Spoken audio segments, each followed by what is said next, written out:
Hello, thank you for joining us today. This is Peace and Prosperity. Minjung, there are a lot of good things are happening. For instance, Asian Games are underway in Hangzhou, China, and the Long Chuseok holiday is just around the corner for Korean people. So this will be filled with a lot of fun, excitement, and happy memories. Right, and to add a bit more excitement to that, we have prepared a variety of interesting stories for this week's edition. Peace and Prosperity starts now.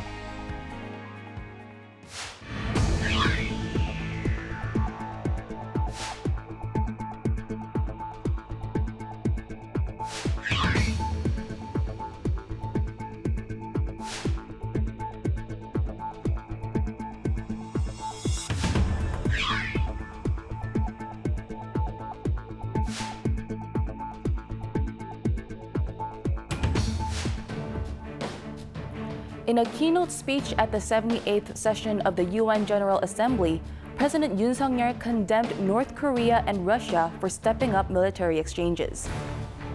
It was a stark contrast to last year's address, where he stressed freedom without touching on North Korean issues.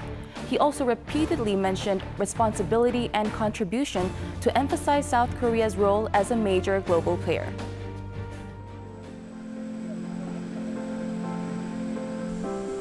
President Yoon Suk-yeol visited the U.S. to attend this year's session of the UN General Assembly in late September. He held back-to-back summits with world leaders until shortly before boarding the flight to return home. A total of 41 bilateral summits took place during the president's 5-day stay in New York. By meeting with leaders of over 8 countries each day, President Yoon drummed up support for Busan's bid to host the World Expo 2030 and sought ways to expand Korea's role in the international community.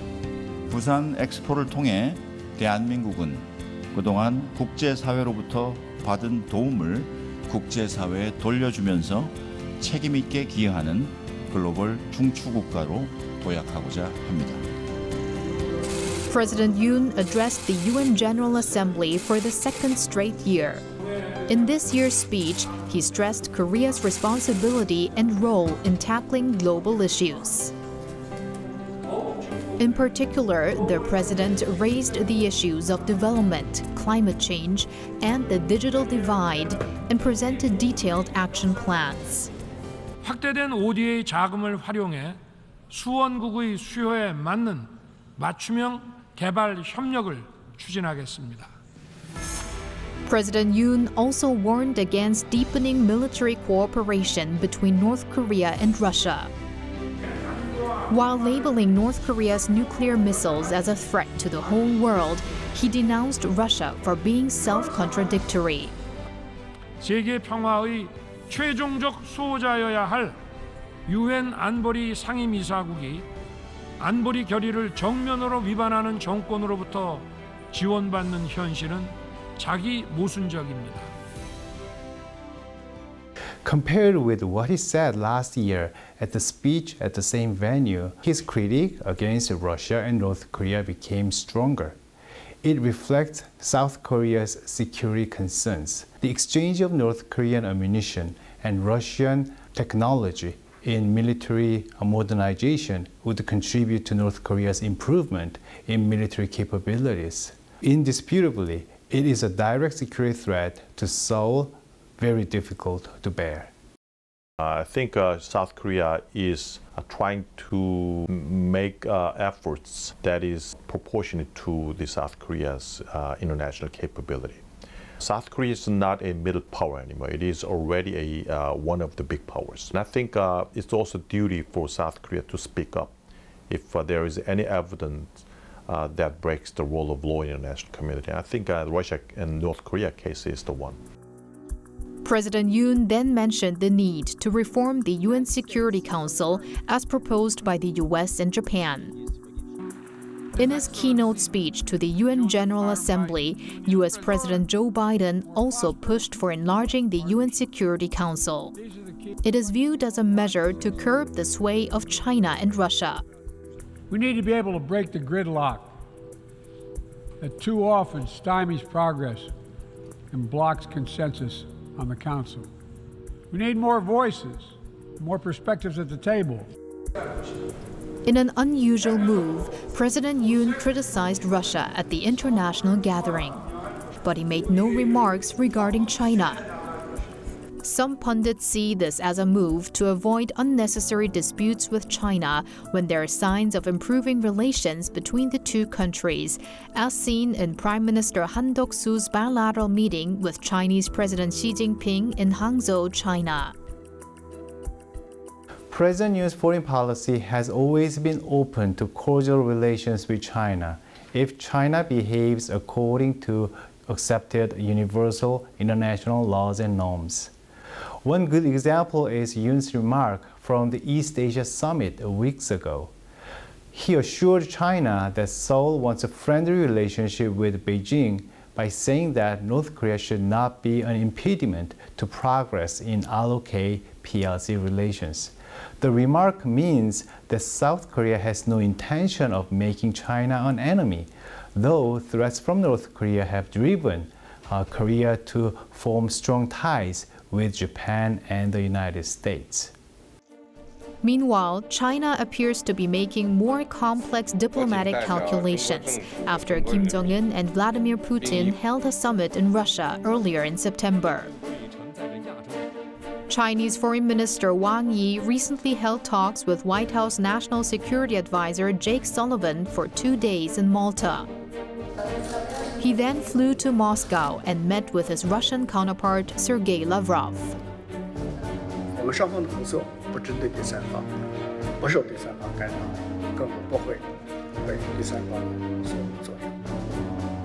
It is analyzed that China aims to stably manage relations with Washington while maintaining traditional friendly ties with Moscow. China's all-around diplomatic efforts will likely reach the peak at Xi Jinping's upcoming summit meeting with Putin in October and a possible summit with Biden in November. From the Chinese perspective, it has to think about its global reputation, but it also have to maintain good ties with Russia and North Korea at the same time. North Korea and Russia, they're ganging together. They're moving far from China. And China have to cost them to make a much tighter relationship with them. But if it does that, it will lose global reputations. So I think China is now in a big dilemma. Amid this situation, North Korea and Russia announced that their government officials will meet in Pyongyang in November to discuss follow-ups to the Kim-Putin summit. Major topic, I think, is to what Russia would provide to North Korea as responsive measures for North Korea's support of munitions to Russia. Russia is short of munitions for the war in Ukraine. I think some of the adjustment and calculations of what Russia is providing to North Korea is a big agenda, I think. Maybe North Korea wants a lot of things. Food support and satellite technologies, nuclear submarine, maybe plus alpha. The South Korean government recently imposed new unilateral sanctions on North Korean Defense Minister Kang Sun-nam, as well as individuals and institutions involved in North Korea's arms deals with Russia. Kang was one of the North Korean delegates accompanying Kim Jong-un to Russia. Eyes are on whether or not this South Korean move will set an example for international efforts to sternly deal with arms deals between North Korea and Russia. North Korea will want concrete actions from Russia for what they agreed. Sources say North Korea has displayed its desire to expand cooperation with Russia to the areas of public health, education, and humanitarian assistance beyond military cooperation. We need to watch future development very carefully.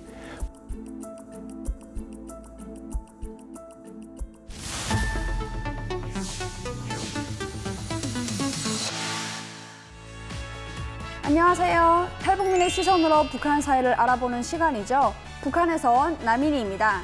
안녕하세요. 북한에서 온 전주옥입니다. 저는 한국에 왔을 때 방송 채널이 어쩜 그렇게 많았을까요? 정말 놀랐습니다. 네, 그렇죠. 저도 뭐 와서 TV를 보는데 채널을 돌리고 돌려도 정말 끝이 없어서 그러니까요.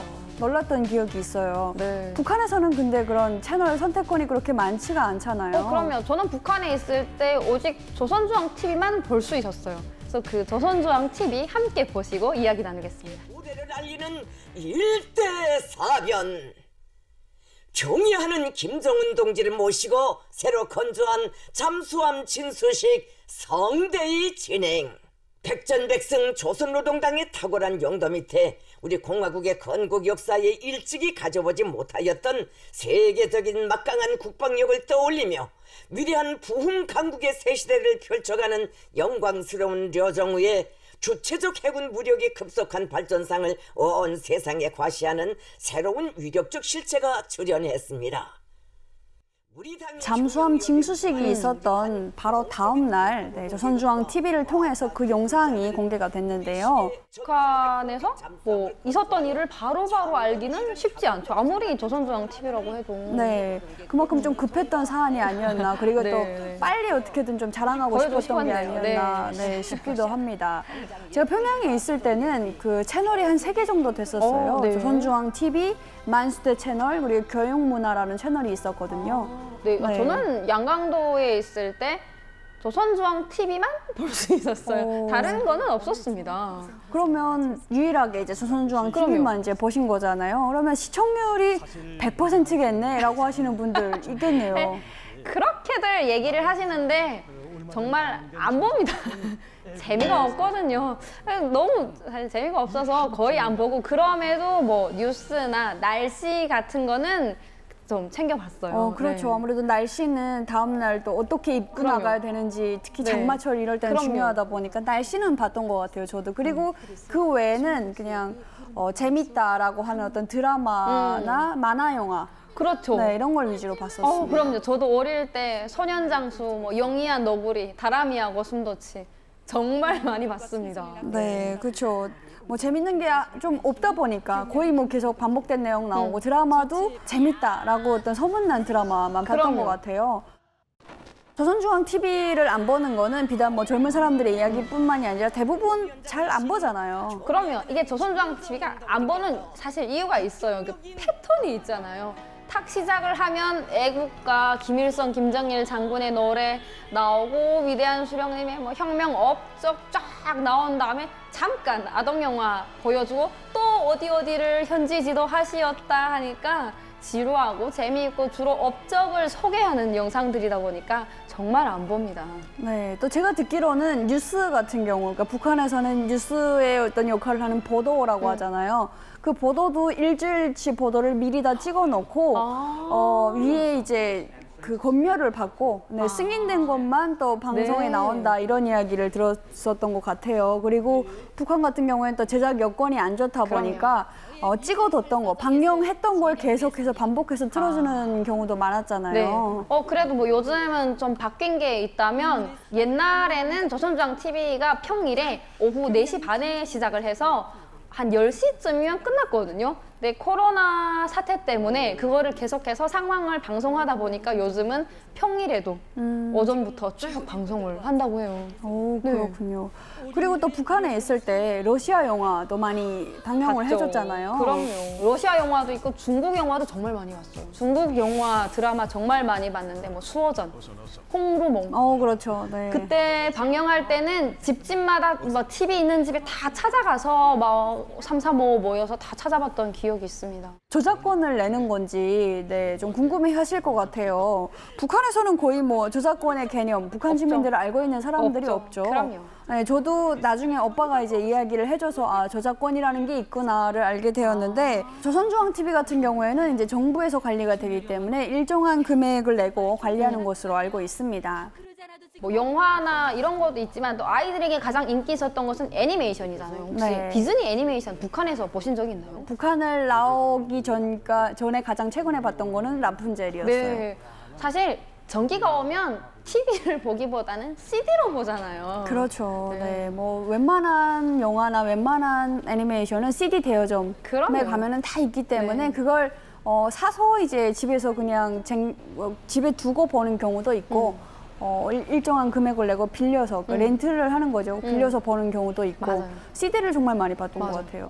저는 스포츠 프로그램은 꼭 챙겨봤습니다. 특히 뭐 아시안 게임, 뭐 올림픽 이런 부분을 방송할 때는 정말 불이 나게 달려가서 전기만 오면 그 방송하는 걸 다 챙겨봤던 것 같아요. 그렇죠. 근데 이제 북한 같은 경우에는 중계가 좀 한 박자 늦잖아요. 그래서 뭔가 결과를 먼저 알고 보는 경우가 많기도 했었어요. 그래서 한 경기가 진행이 되면 빨라봤자 2, 3일 뒤에 이제 방영이 되기 때문에 제가 북한에 있을 때 기억이 나는 어떤 생중계, 스포츠 경기 생중계는 딱 한 번이었던 것 같은데 뭘까요? 2010년에 월드컵 포르투갈과 북한의 경기가 있었어요. 북한이 진출했군요. 김정일이 당시에 이번 월드컵 정말 잘 준비를 해라. 그래서 엄청 북한 당국도 힘을 주고 있었고 그 경기를 생중계를 했는데 결과로는 이제 북한이 포르투갈에 0대7로 완전 패배를 하는 바람에 그 이후로는 더더욱 어떤 생중계가 없었던 것 같아요. 그 사람들 살아있나요? 그렇게 중계되는 거에 대한 중계료는 내나요, 북한이? 네, 제가 이제 궁금해하실 것 같아서 좀 찾아봤는데 북한 같은 경우에는 이런 중계료를 부담할 능력이 없어서 무료로 준다고 합니다. 좀 창피한데요. 네, 다음은 북한에 대한 궁금증을 풀어드리는 시간이죠. 네, 오늘 주제와 딱 맞는 질문 하나가 있었습니다. 북한 영화나 드라마에서 외국인 역할은 누가 하나요? 이런 질문이었어요. 그렇죠. 네, 많이 궁금해하실 것 같은데요. 북한에도 외국인 역할을 하는 외국인이 있어요. 그럼요. 네, 근데 외국인 배우가 많지 않다 보니까 모든 역할을 거의 도맡아 하는 편이어서 이 영화 저 영화에 다 나왔던 것 같습니다. 네, 다음 주에는 더 재미있는 이야기로 돌아오겠습니다. 감사합니다.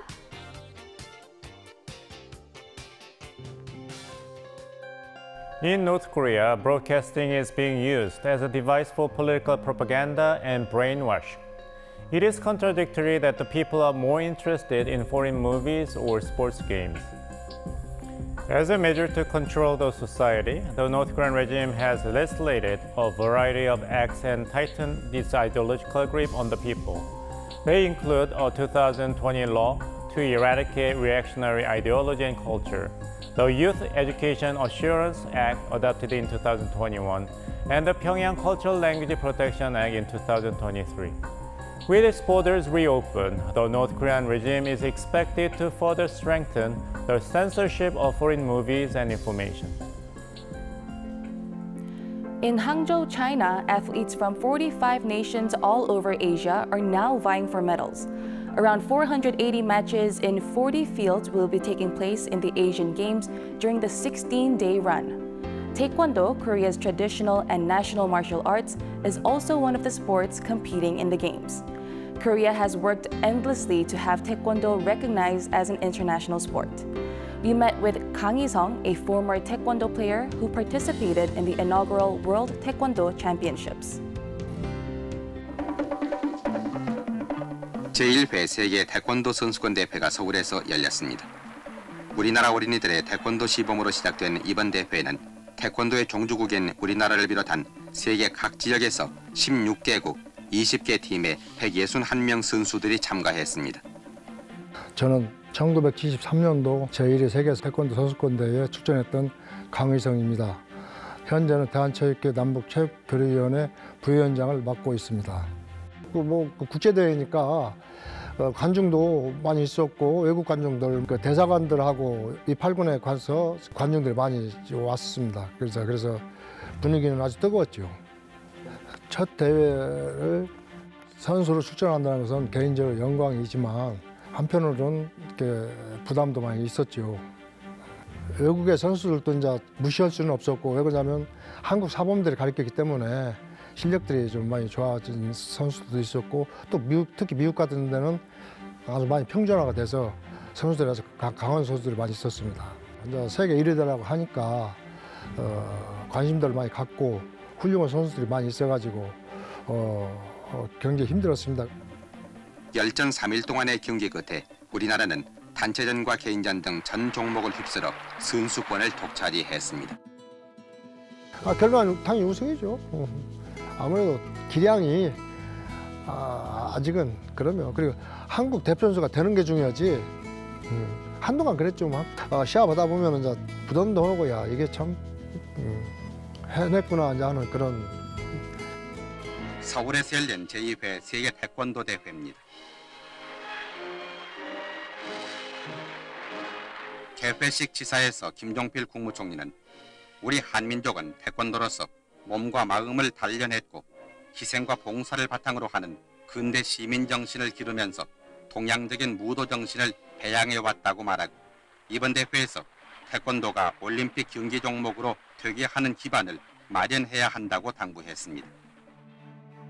아시아에서는 뭐 어느 정도 태권도가 활성화됐다 하지만 세계적으로는 좀 부족하지 않느냐. 그리고 그때만 해도 이제 전쟁 후유증도 있고 그 국력이 약하다 보니까 여러 가지로 어렵다가 또 김은영 그때 당시 총재님께서 IOC 부위원장 하시면서 굉장히 노력을 해서 들어간 걸로 저는 그렇게 알고 있습니다. South Korea has been working to promote Taekwondo across the world since the 1970s. Around the time South Korea's Taekwondo was establishing its presence on the international scene, North Korea established its own federation to spread the martial arts globally. This is when South and North Korea began competing in the field of Taekwondo, and the result was South Korea's victory. South Korea's Taekwondo was adopted as an official sport for the Asian Games in 1986 and for the Olympic Games in the year 2000. 제7회 세계 태권도 선수권 대회가 서울 잠실 실내체육관에서 개막됐습니다. 53개국에서 508명의 선수가 참가한 이번 대회에서 우리나라는 태권도 종주국답게 처음부터 좋은 출발을 보였습니다. 운동이지만 예의를 중시하고 스피드가 있고 순발력이 있고 여러 가지로 그러다 보니까 태권도가 아주 외국에서 인기가 좋았습니다. 선배들이 아주 그냥 개인으로도 가가지고 고생들도 많이 하셨고 또 외교라 그런 게 우리 아프리카나 중동에도 좀 태권도가 가가지고 첫 번째 이제 보급이 되고 이제 많은 외교가 됐었습니까. 아시아 경기대회를 앞두고 태릉 훈련원에서는 태권도 선수들의 연습이 한창입니다. 아시안 게임에 태권도가 처음으로 채택된 만큼 저희 태릉 선수에 있는 선수들은 비지땀 흘리면서 열심히 훈련하게 임하겠습니다. 꼭 국민에 보답하기 위해서 저희들은 금메달 8개를 향해서 치닫고 있고 또 금메달 8개가 따지리라고 각오를 가지고 있습니다. 이승국 수석 코치의 다짐대로 우리 선수들이 좋은 성적을 올려서 종주국으로서의 실력을 과시하게 될 것으로 확신합니다. 태권도는 88년 올림픽 시범 종목으로 채택돼 있습니다.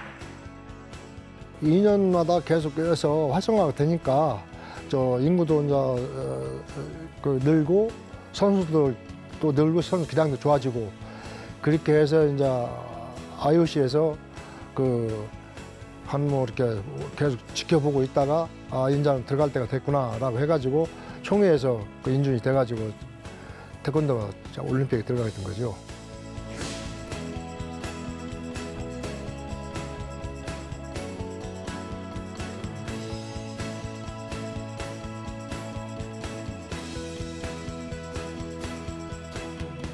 남다랐죠. 남다랐고 참 어떤 게 우리가 있을 때 70년대 그런 올림픽이나 아시안 게임에서 저도 참 한국 대표 선수 뛸 수 있는 그런 기량이 충분히 있었는데 좀 못했던 것이 아쉽고 또 너무 후배들이 잘해주니까 너무 감사했고 참 기뻤습니다. 태권도는 제일 중요시 여겼던 게 선배들도 예의를 중요시하고 서로 상대를 존중하고 이렇게 사랑하는 마음. 그러다 보니까 전 세계적으로 이렇게 발전되지 않았나 그런 생각을 하고 있습니다. 지금 다른 나라 기량이 아주 평균화됐죠. 평균화됐고 미국 같은 경우도 지금 현재 한국의 사범이 10%도 안 돼요.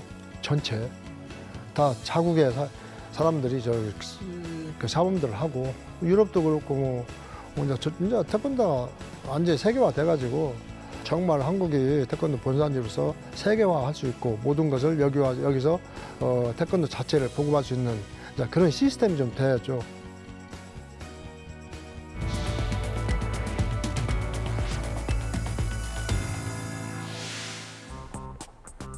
The international success of Taekwondo is thanks to veteran players' hard work and painstaking efforts. Taking pride in being the birthplace of Taekwondo, Team Korea is aiming to win gold medals in the Hangzhou Asian Games. It will be thrilling to see the world's top players show off their well-honed skills and vie for medals. This is all we have for today. See you next week. Thank you.